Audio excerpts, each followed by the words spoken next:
नमस्कार सबैजनालाई। आज म ब्याचलर इन सिभिल इन्जिनियरिङको 7 सेमिस्टरको डिजाइन अफ आरसिसी स्ट्रक्चरको इम्पोर्टेन्ट थ्योरी क्वेसन लिएर उपस्थित भएको छु। यो क्वेसन चाहिँ इक्जाम पोइन्ट अफ भ्यू चाहिँ धेरै इम्पोर्टेन्ट छ। क्वेसनले के भनेको छ, difference between working stress and limit state method. होइन, वर्किङ स्ट्रेस र लिमिट स्टेट मेथडमा के फरक छ? वर्किङ स्ट्रेस मेथडमा के हुन्छ भने स्ट्रेस र स्ट्रेनको जुन बिहेभियर हुन्छ नि त्यो लिनियर हुन्छ। मिन्स स्ट्रेस भर्सेस स्ट्रेनको डायग्राम बनायो भने, स्ट्रेस र स्ट्रेनको डायग्राम यदि बनायो भने यो हाम्रो लिनियर यसरी स्ट्रेट लाइन जान्छ हाम्रो, क्या होइन, त यो लिनियर हुन्छ। र स्ट्रेस स्ट्रेन लिमिट स्टेट मेथडमा के हुन्छ, स्ट्रेस र स्ट्रेनको बिहेभियर छ त्यो लिनियर हुँदैन, त्यो नन लिनियर हुन्छ। नन लिनियर भनेको के हुन्छ, स्ट्रेस र स्ट्रेनको कर्भ हाम्रो कर्भ हुन्छ यस्तो, होइन, अलिकति कर्भ जस्तो हाम्रो जान्छ। लिनियर भनेको स्ट्रेट लाइन हुन्छ, होइन। नन लिनियर भनेको हाम्रो कर्भ, स्ट्रेस र स्ट्रेनको डायग्राम यदि हामीले बनायो भने त्यो कर्भ जस्तो हुन्छ। त्यही भएर यहाँ चाहिँ नन लिनियर भनेको हो। र वर्किङ स्ट्रेस मेथडलाई के पनि भनिन्छ, वर्किङ स्ट्रेस मेथडलाई के भनिन्छ, is also known as the plastic design. Plastic design गरिन्छ। प्लास्टिक भनेको के हो? प्लास्टिक वर्ड हाम्रो प्लास्टिसिटीबाट आएको हो, होइन। प्लास्टिसिटी वर्डबाट प्लास्टिक वर्ड आएको हो। त कुनै पनि बडीमा हामीले एक्सटर्नल फोर्स लगायो भने त्यसमा यदि सेप र साइज पर्मानेन्टली चेन्ज भयो भने त्यसलाई हामीले के भनिदिन्छौँ, प्लास्टिसिटी भनिदिन्छौँ, होइन। पर्मानेन्टली यदि सेप र साइज त्यसको चेन्ज भयो भने त्यसलाई प्लास्टिसिटी भन्छौँ। र त्यो सेप र साइज चेन्ज हुनुलाई हामीले के भन्छौँ, डिफर्मेसन भन्छौँ, होइन। डिफर्मेसन भनेको सेप र साइज चेन्ज हुनु। त प्लास्टिसिटी भनेको के हो, हाम्रो पर्मानेन्टली कुनै पनि बडीको सेप र साइज चेन्ज हुन्छ यदि त्यसमा एक्सटर्नल फोर्स लगायो भने त्यसलाई हामीले प्लास्टिसिटी भन्छौँ। र यो प्लास्टिसिटी अनुसार नै यो वर्किङ स्ट्रेस मेथडको डिजाइन हुन्छ। र लिमिट स्टेट मेथडमा के हुन्छ भने, limit state method is also known as the elastic design. अब इलास्टिक वर्ड कहाँबाट आयो? इलास्टिक वर्ड इलास्टिसिटीबाट आयो। कुनै पनि बडीमा हामीले एक्सटर्नल फोर्स लगायो भने त्यसको केही बेलाको लागि त्यसको सेप र साइज चेन्ज हुन्छ। तर जब एक्सटर्नल फोर्स हामीले हटाइदियो भने त्यो चाहिँ आफ्नो ओरिजिनल पोजिसनमा गइहाल्छ। जस्तै कि यो एउटा स्प्रिङ हो। यो म यहाँ फिगर बनाएर हेराइदिँदैछु, होइन। सपोज यो एउटा स्प्रिङ हो, यो एउटा के हो, स्प्रिङ हो। यो स्प्रिङलाई मैले अलिकति एक्सटर्नल फोर्स लगाएँ, होइन। सपोज एक्सटर्नल फोर्स मैले एफ लगाएँ भने अलिकति स्प्रिङ के हुन्छ, तन्किन्छ, होइन। अलिकति तन्कियो। त सुरुमा यसको लेन्थ यल थियो भने पछि गएर यसको लेन्थ चाहिँ सपोज 2L हुने भयो। एकछिनको लागि तन्कियो, होइन। तर मैले यो एक्सटर्नल फोर्स के गरेँ, रिमुभ गरिदिएँ भने के हुन्छ, यो आफ्नो फेरि यो हाम्रो स्प्रिङ चाहिँ यही पोजिसनमा आइदिन्छ। मिन्स हाम्रो यसको लेन्थ एल फेरि 2Lबाट फेरि यल नै भइहाल्छ, होइन। त यस्तो प्रोसेसलाई के भन्छ हामी, इलास्टिसिटी। इलास्टिसिटी भनेको यस्तो प्रपर्टी हो जसमा हामी एक्सटर्नल फोर्स लगाइदियो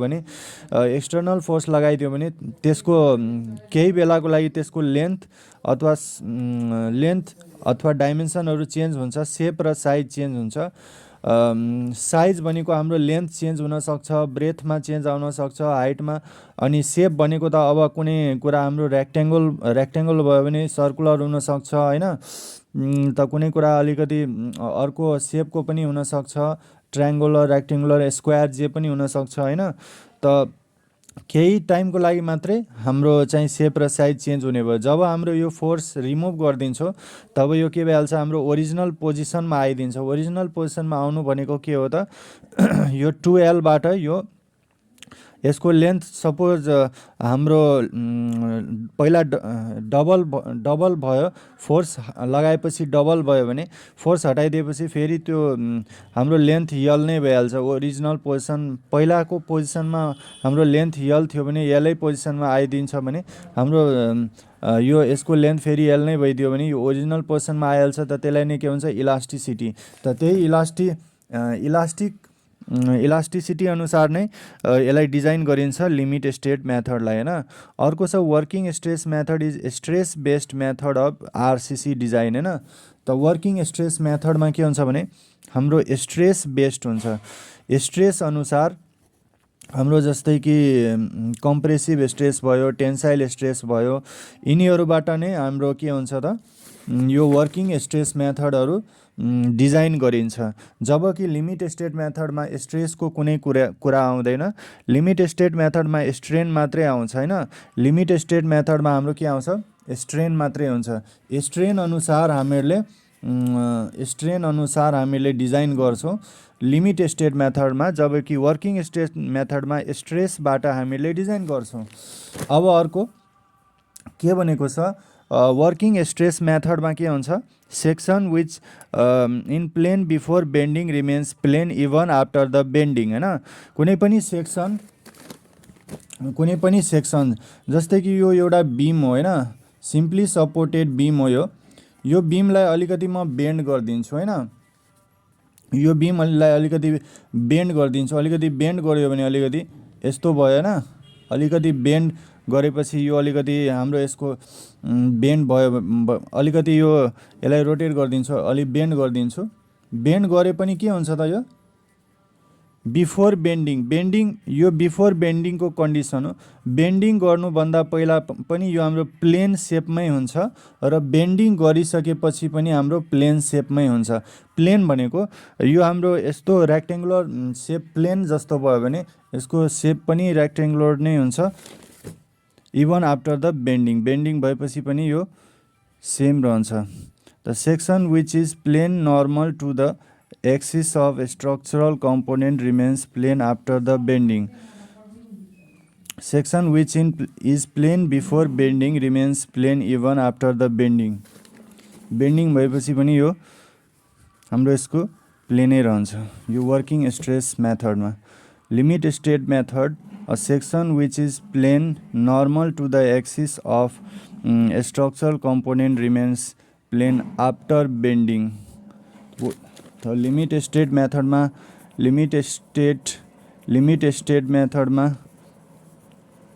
के हुन्छ भने के भन्छ section which is plane normal to the axis of structural component. अब जस्तै एउटा यो बीम छ, यो बीममा माथिबाट यो कलम लाग्यो। त यो कलम हाम्रो नर्मली लागेको छ। त यो सेक्सन यदि नर्मली लागेको छ भने यो बीम हाम्रो बेन्ड भएपछि मात्रै यसको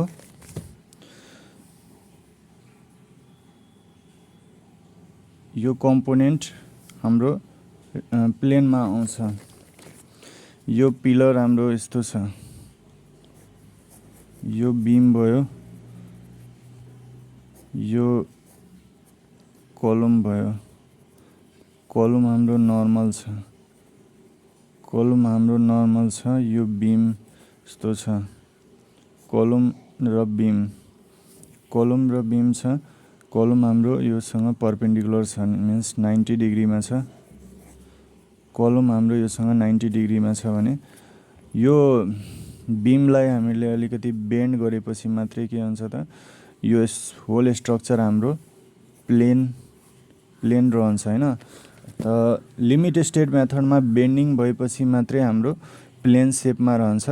यो स्ट्रक्चर कम्पोनेन्टको एक्सिसमा हाम्रो कुनै सेक्सन नर्मल भयो भने त्यो प्लेन हाम्रो रहन्छ बेन्डिङ भएपछि मिन्स यो पिलर हाम्रो बीमलाई बेन्ड गरिसकेपछि पनि मात्रै यो नर्मल कन्डिसनमा रहन्छ limit state मेथडमा।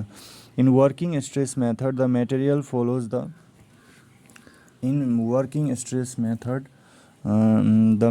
follows the Hooke's law as stress is not allowed to cross the yield limit.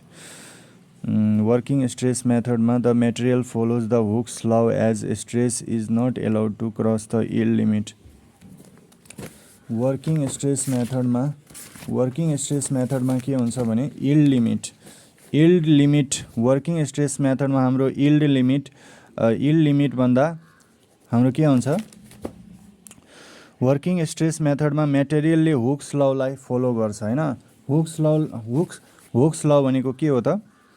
Hooks ल भनेको हाम्रो के हुन्छ, स्ट्रेस हाम्रो डाइरेक्टली प्रोपोर्सनल हुन्छ स्ट्रेनसँग हैन।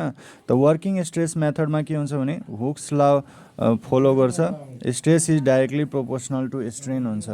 त वर्किङ स्ट्रेस मेथडमा हाम्रो स्ट्रेस हाम्रो के हुन्छ, स्ट्रेनसँग डाइरेक्टली प्रोपोर्सनल हुन्छ।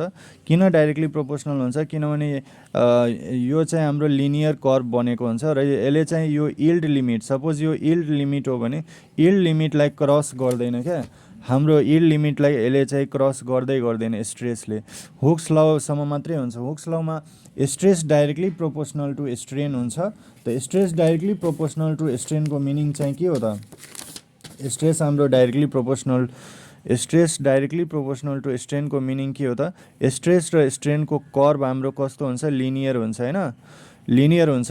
त्यही भएर हाम्रो के हुन्छ त, यसले यील्ड लिमिटलाई क्रस गर्दैन।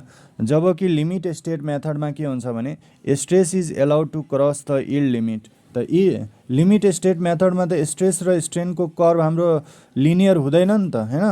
स्ट्रेस र स्ट्रेनको कर्भ लिनियर हुँदैन, कर्भ जान्छ यसरी, कर्भ जस्तो हुन्छ। त्यही भएर यील्ड लिमिटलाई यसले क्रस गरिदिन्छ हैन। यसमा लिमिट स्टेटमा हाम्रो स्ट्रेसले यील्ड लिमिटलाई क्रस गरिदिन्छ, जबकि वर्किङ स्ट्रेसमा यील्ड लिमिटलाई क्रस गर्दैन।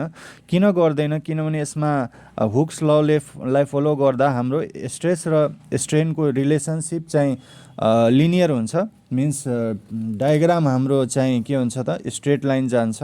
त त्यही भएर यो चाहिँ के हुन्छ त, हाम्रो लिनियर हुन्छ। त्यही भएर यसले यील्ड लिमिटलाई यसले क्रस गर्दैन हैन। ल अब वर्किङ स्ट्रेस मेथडको अर्को चाहिँ के हुन्छ त, डिफरेन्स। वर्किङ स्ट्रेस मेथड र लिमिट स्टेट मेथडको अर्को डिफरेन्स के हो? In working stress method safety फ्याक्टरहरू कन्सिडर गरिन्छ, जबकि लिमिट स्टेट मेथडमा हाम्रो पार्सल सेफ्टी फ्याक्टरहरू कन्सिडर गरिन्छ हैन। इन लिमिट स्टेट मेथडमा पार्सल सेफ्टी फ्याक्टरहरू हामीले कन्सिडर गर्छौँ, जबकि वर्किङ स्ट्रेस मेथडमा सेफ्टी फ्याक्टरहरू कन्सिडर गरिन्छ। वर्किङ स्ट्रेस मेथडमा के हुन्छ, tensile stresses of concrete are considered. वर्किङ स्ट्रेसमा टेन्साइल स्ट्रेस कन्सिडर गरिन्छ भने लिमिट स्टेट मेथडमा टेन्साइल स्ट्रेसेसहरू हामीले कन्सिडर गर्दैनौँ क्या। अब वर्किङ स्ट्रेस मेथडमा मोडुलर रेसियोको फर्मुला हुन्छ m equal to 280/3 times of sigma CVC। यो जेनरली हाम्रो किन यो कन्सिडरेसन गरिन्छ यो मोडुलर रेसियो? हामीले एलोएबल स्ट्रेसेसहरू निकाल्नको लागि हामीले गर्छौँ, जबकि लिमिट स्टेट मेथडमा के हुन्छ, ultimate stresses are consider as allowable permissible stresses.